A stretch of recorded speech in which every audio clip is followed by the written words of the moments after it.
This is Kktjb News with Kerry, Joey, and Kktjb. This is Joey with the social structure of North Korea. No dictatorship can afford to grant its people social and political equality, but the North Korean regime has constructed a more elaborate model of political stratisfaction, discrimination, and persecution than most dictatorships, thanks in part to the fact that the current ruler, Kim Jong-il, and his late father, Kim Il-sung, have over 50 years to perfect their political system. It is not uncommon to distinguish between those who we believe and are with us, and those who are against us.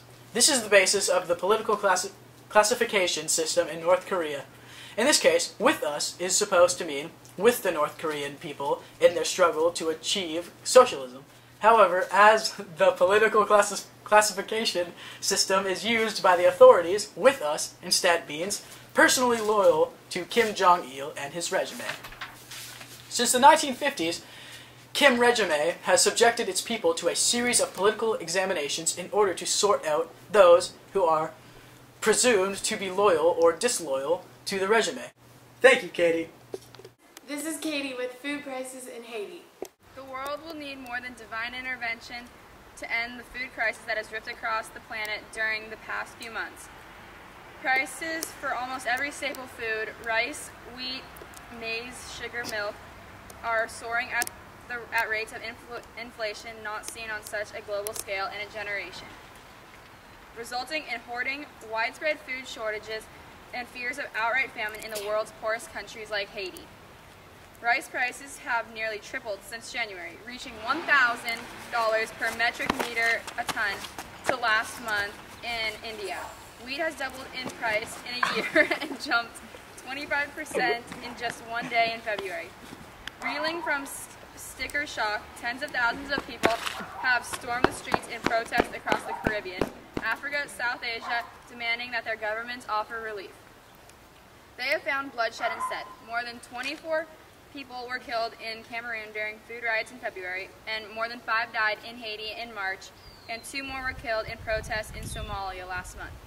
More deaths are more likely to occur not with the crack of gunfire, but from grinding hunger, experts warn. Scrambling to avert the grim scenario, aid officials and political leaders from about 40 countries converged this week in the Rome headquarters of the UN's Food and Agricultural Organization to craft a rescue plan for the world's food supplies.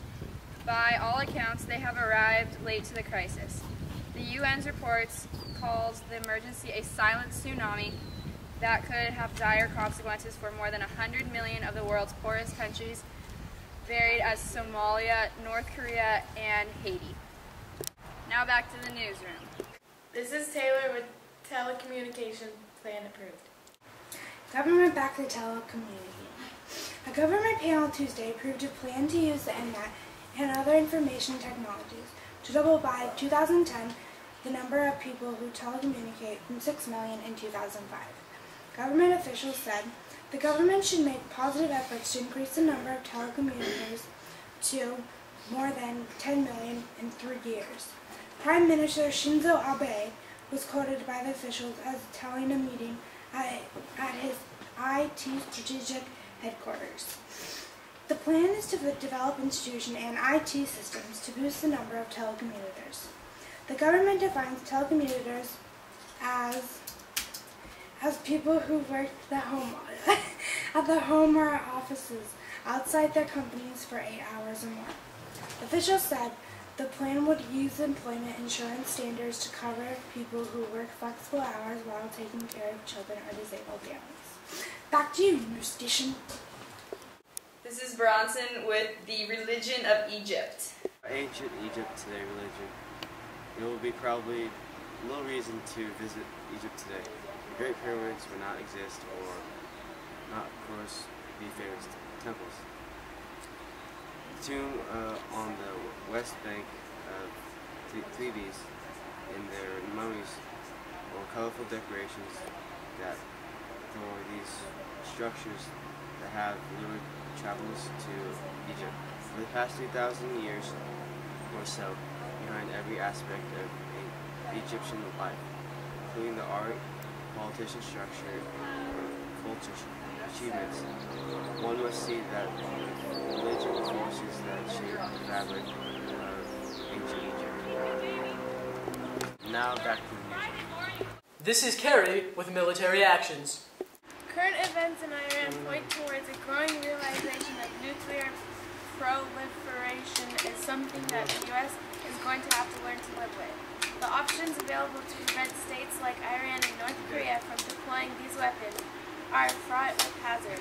Diplomacy, absent credible threats of military force, or the promise of substantial economic inducements does little to decide states set on joining the nuclear club.